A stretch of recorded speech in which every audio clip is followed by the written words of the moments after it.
I know you've been back and forth here for the last 10 years or so, but you have arrived in 2015 on the eve of the presidential elections in 2016. And as the American political machine sort of like winds up and rears back to get ready to go full tilt, go fully nuclear on the upcoming election, it's an interesting thing to watch. And from an outsider's perspective, what is it like seeing politics in America? Is it, because coming from England, I always got the impression that people in England and I guess a large part of Europe and maybe around the rest of the world looked at the American political process, looked how tied up it was with the church and just thought, oh, God, they're basically, Americans are essentially picking fleas off of each other and eating them. It's just like they're semi-evolved simians and shouldn't be allowed to vote, let alone, walk talk when it comes to their weird political process. What do you make of it all?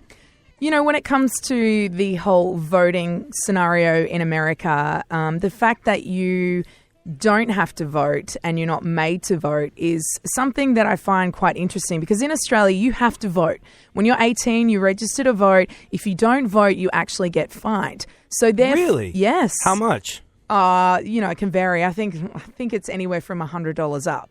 So, therefore, regardless of who's leading the country or how you feel about their political policies or what you believe in or, overall of the country you're living in, I like the fact that you can vote for someone. You might necessarily love them 100%, but you're voting for someone. You don't just let the vote go. It's a country that you live in, that, you're going to grow old in. And I know in America, especially 2 years ago when I was here and there was, everybody was talking about Obama and everyone voting. And I spoke to this girl on the street in Hollywood and I said to her, are you going to vote? She's like, no, I don't really care. And I said, what?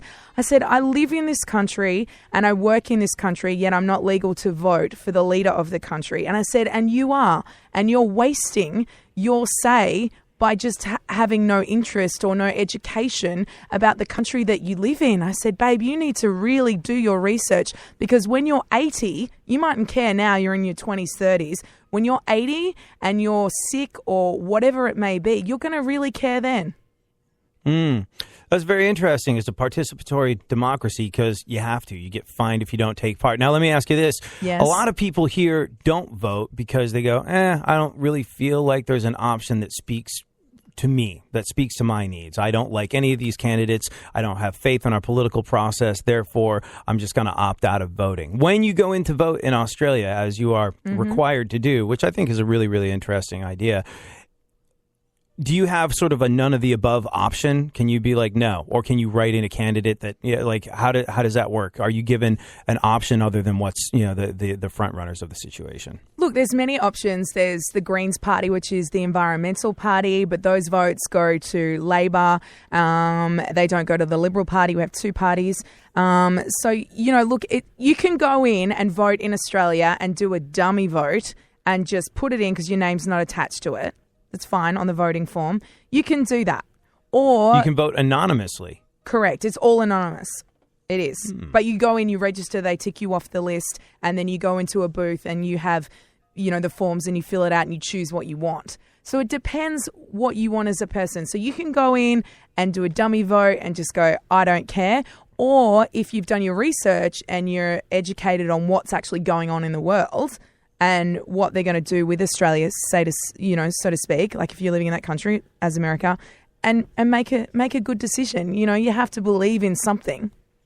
No, and would you say that as a result, because a lot of people will kind of, I guess, point to other democracies around the world as being more successful because they are more participatory. Like I think you have in Scandinavian countries, you have sort of like 80-90% people turning out to vote, taking part in the political process. And they are, I think, the happiest country in the world. I can't remember if it was Norway or Sweden, but they're very, very involved in their government. They're very, very involved in the political process. And they are also viewed as being the happiest folks on earth. Would you say that people in Australia who are, as it turns out, required to vote, would you say that overall folks do they have faith in the political system there? I think it's divided. I think it's 50-50. I don't think, when it comes to discussing politics, there's always going to be different opinions on that. And I don't know if you know this old saying, but it's like never discuss politics, sexuality, and something else if you want to leave the room quickly. And I think as Australians, we're very direct. We're different to when it comes to an American that talks about who they're voting for. We're a little bit more reserved about it. I mean, don't get me wrong, there are some people that go crazy and go, this prime minister sucks and this and what, and I can't believe they're doing this and whatever. But overall, let's just have a beer and get on with it, basically. Yeah, no, I think... Prime minister, that's weird to me. Well, Tony Abbott, current prime minister, was seen in his dick togs. Do you know what dick togs are? No. Can we say that on the radio? I don't know. Can I? Oops, sorry. What is that? Hey, look, I said it to Jonah Hill and Channing Tatum when I was interviewing on the red carpet. They're like, what's dick togs? All right. I'll bite. No, they're Speedos. They're Speedos, like swimming trunks, but they look like Calvin Klein jocks. Anyway, that was our prime minister on the beach. Hey, if Vladimir Putin can ride a horse shirtless. Yes, I know everything about these dick dogs. We have several pairs in every color. But then why not? Didn't you for a while have wasn't there? I read about it with great interest because, and maybe it's I think it was I want to say it was a woman. Who was the atheist prime minister? Julia Gillard. The atheist prime minister. Yeah. How'd that go? The only female prime minister.